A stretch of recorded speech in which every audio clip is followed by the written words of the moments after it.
Today I'm interviewing former Mayor of Milan, Mr. Don Farmer. Don, thank you for being with us today. Thank you, Judy, for asking me.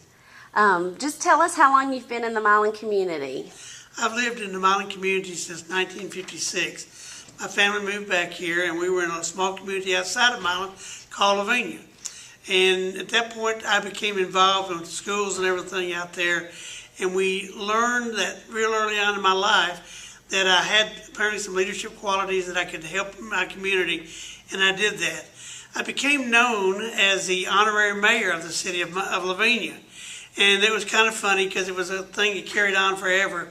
But one of the things that we did out there while we're doing that, we worked with the community trying to get things for those people. And one of the things that we accomplished while I was out there as the honorary mayor was we got public water for all the homes in the community. One of the biggest fights we ever had in the area was the school burnt down one night, and the county commission in Carroll County had said, we're not going to build that school back. Well, the people went to war with it, and I helped lead the charge, and we found us an attorney in Huntington who would go with us and do it. And we wound up building that school back by one vote off the county commission. And people know how hard it is to get the dollars to go to something like that, but that was a success for that. When I came to Milan, I wanted to go to school in Milan all my life, but the Arsenal at that time had closed gates, and we could not do that. I had to attend school in Carroll County, which I loved, Tresman High School, which I graduated from. But when I was wanting to go to Milan, I applied to the Pentagon and to the United States Army to ask them if we could ride the bus from Lavinia to Milan for the government bus. They said no for 3 years. In between my junior and senior year, they gave us approval to. Well, I wasn't going to give up my senior year at Tresman High School. So I went ahead and went there, but future children from Lavinia were allowed to come to Milan by riding that bus through the government. And so even in 1968, 2 of our kids from Lavinia wound up being on the state team from Milan that played for the state for the Final Four, and they were 4th in the state. But let's look at what I did. After that, I went to work at ITT one summer, and it was just going to be a temporary thing just to help them out. But I felt like I could contribute more to them by continuing my work, and I did.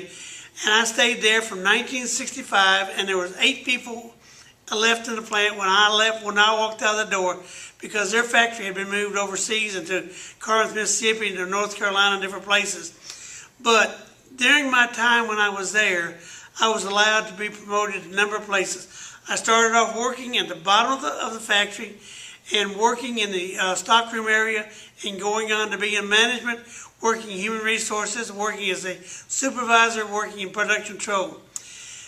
I felt always that my calling was that I wanted to do something great for Milan. My desire always was I wanted to be the mayor of the city of Milan. In 1991, I ran for mayor and was elected. At that time, Milan was a 2-year term mayor. So I ran for 3 consecutive terms, was elected 6 years to mayor of the city of Milan. And one of the things that I always regret that I never had the opportunity to serve a full 4-year term and be the mayor. I wanted to continue on. My 6 years as mayor was probably 6 of the most progressive years this city has ever had. We wound up securing 6 new industries. We created over 1,700 jobs during that time. But one of the big things, and one of the things I'll always remember in my life, was we were having trouble to Milan Arsenal, which like they are right now. The Chamber of Commerce and myself, we got on a plane, went to Washington, D.C. Congressman John Tanner set up us appointments, and we went to the Pentagon, and we asked the generals up there, we said, we need jobs in Milan, Tennessee. And we sat across from them and everything, and 2 weeks after we were there, we had 770 new jobs because the chamber and the city had worked together as a team, and we had gone after the jobs. The one thing that I'll always remember, the general sat across from me and he said, you're the first small town mayor that's ever walked in here and asked us for jobs. My philosophy has always been that you got to be involved, ask for what you want. Your service is your people you're working for in the community. You're trying to do what's best for them. After I left the mayor's office, I decided I wanted to go in business for myself. And I had worked, when I worked at ITT, I had worked at different places. I worked at a funeral home and helped run it. I'd worked at a grocery store, was assistant manager for them after hours. And also I worked with Shawnee's and was a public relations director for them and made them one of the best stores in the Shawnee's Corporation. Because we felt like if we could give back to the community, it can always help us grow, and it did. So one of the things that I looked at is I want to go in business for myself. So I went into the florist business, never knowing anything about the floral business, never made a flower in my life, but I had a good staff that was there, and I told the ladies when I went to work, I said, realize, we have a product we have to provide, and we have to provide service. That's the only two things we have. And that's what we did. And we made the business a $250,000 operation in a year in a town of 7,000 people, because we were always there to help the people and make that impact on helping them easy. The other thing is that I felt like that I had to be involved in the community. I was in the JCs for a number of years, and one of the philosophies of the JCs, that service to humanity is the best work of life. And I, to this day, believe that is true. And although I've never been married, I've always tried to help our school system and work with them. And I have two young boys that are not mine. There was a lady who worked for me, that her grandchildren, that they're just like mine. And I love to take them and see them succeed. Football camps at UT, Duke University, to the basketball camps, and make them successful in realizing that you can put forth a little effort and accomplish a whole lot. My goal in life is I want to see them graduate from high school. He wants to go to Duke, one wants to go to UT, one wants to play for UT football, and I believe he'll have the day when he can do that. And my desire and my hope is that I can do that. When I look back at my own life, I say, well, what have I accomplished? What am I going to do? What were some of the things that set me back? One of the problems that I had in my lifetime that was kind of a setback for me, but you can overcome that, is I had sickness. When I was a freshman in high school, I had a cerebral hemorrhage and laid unconscious 16 days, was even pronounced dead one time. And the doctors always said they couldn't understand how I ever came back. But when I got to Baptist Hospital in Memphis, I was back alive. Still had no heartbeat, still had no pulse, but they felt like they could do it. I laid unconscious 16 days at Baptist Hospital in Memphis. And my mother had always said she never wanted to see me die tied down to the bed. So she untied me the morning of the 16th morning, and I climbed out of the bed when she left the room and hit the floor. And when I did, I came conscious. And that's since then, I've had 2 heart attacks, I've had a stroke. But I feel like that God has a purpose for me in life, and that's serving the people. Whether it's people of Milan, people of Gibson County, people of state Tennessee.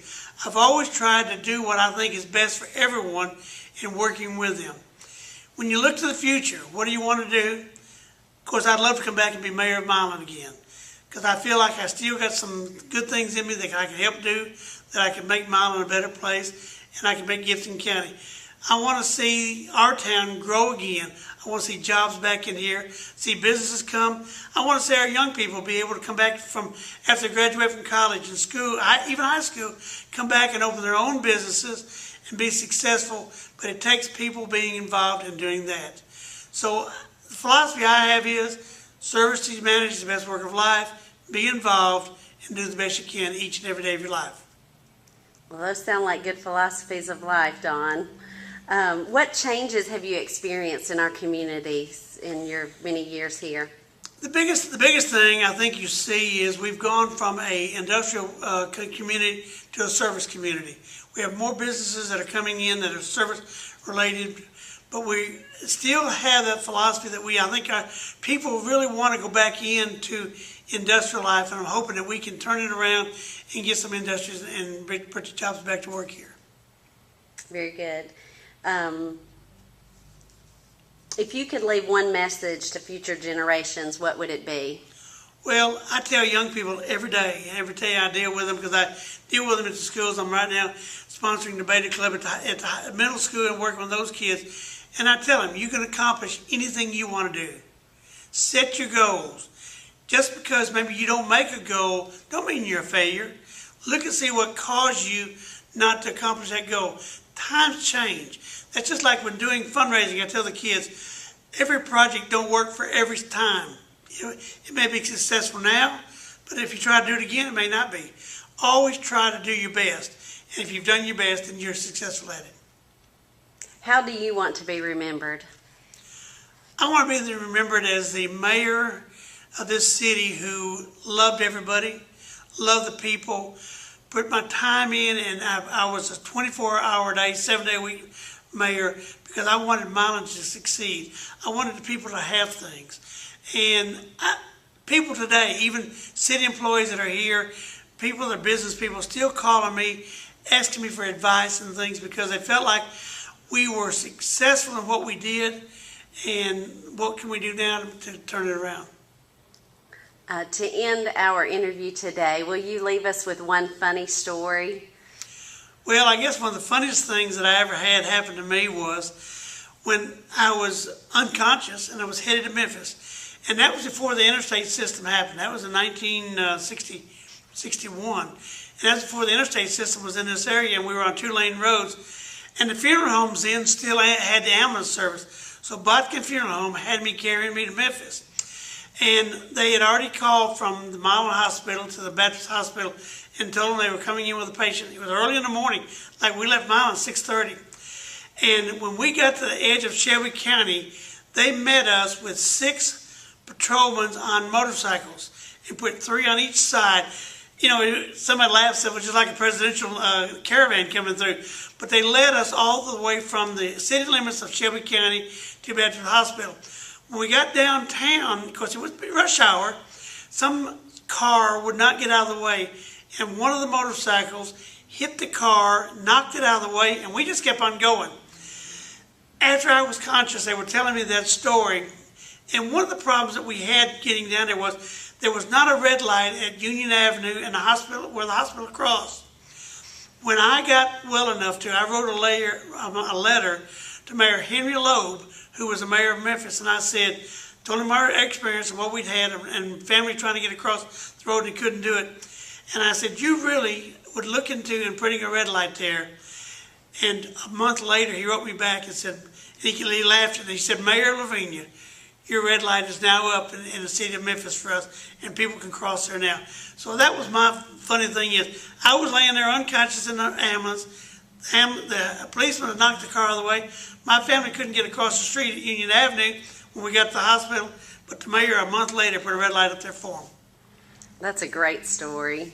Well, Don, thank you for being with us today, and thank you for having such a wonderful servant's heart. And I hope that the viewers today will learn a lesson on how to have a servant's heart like you. And we appreciate you being in our community and being with us today. Thank you.